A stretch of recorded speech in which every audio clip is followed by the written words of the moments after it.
আসসালামু আলাইকুম ওয়া রাহমাতুল্লাহি ওয়া বারাকাতুহু। হাতের লেখার ধারাবাহিক ভিডিওতে আপনাদেরকে স্বাগতম। আজকে আমরা চারটি বর্ণ লিখব, যে চারটি বর্ণ একটার সাথে আরেকটা তেমন একটা মিল না থাকলেও প্রায় কাছাকাছি।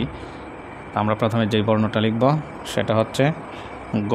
গ কীভাবে লিখতে হয় এখন বন্ধুরা, গ লিখতে গেলে প্রথমে মাঝখান থেকে, ঘরের মাঝখান থেকে, এই যে ঘর আছে ঘরের মাঝখান থেকে এইভাবে আমরা এই মাথা দিব, দেওয়ার পরে উপর থেকে সোজা টান দিব, তারপরে অর্ধমাত্রা দিব। এই যে হয়ে গেল আমাদের গ লেখা।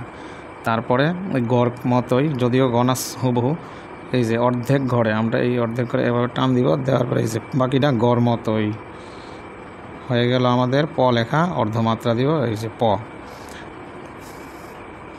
তারপরে আমরা লিখব ঠ। প্রথমে মাত্রা দিব এইভাবে, দেওয়ার পরে অর্ধেক ঘর, তারপরে নিচের দাগে লাগাইয়া তারপরে এভাবে এনে আমরা এই হয়ে গেল আমাদের ঠ। এটা কিন্তু অনেক সহজ, আমরা অনেক কঠিনভাবে লিখি এটা। প্রথমে মাত্রা দেওয়ার পরে এটাকে এভাবে অর্ধেক ঘর, তারপরে এটা গোল করে নিচ থেকে আবার এই দাগে এনে লাগাইয়া উপরের দিকে একটা মাথা।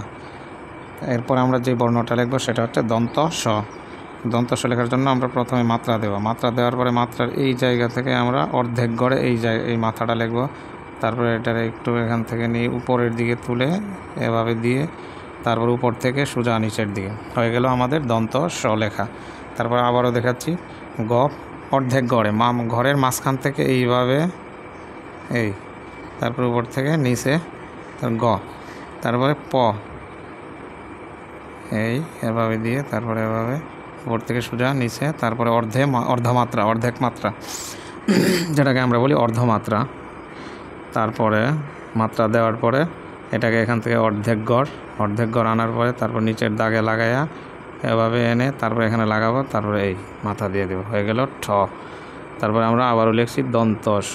এভাবে মাত্রা দেওয়ার পরে এভাবে উপর থেকে অর্ধেক ঘরে এভাবে এনে আবার এই উপরে তুলে তারপরে এই ছেড়ে দেব, উপর থেকে সোজা নিচের দিকে হয়ে গেল আমাদের দন্ত স লেখা।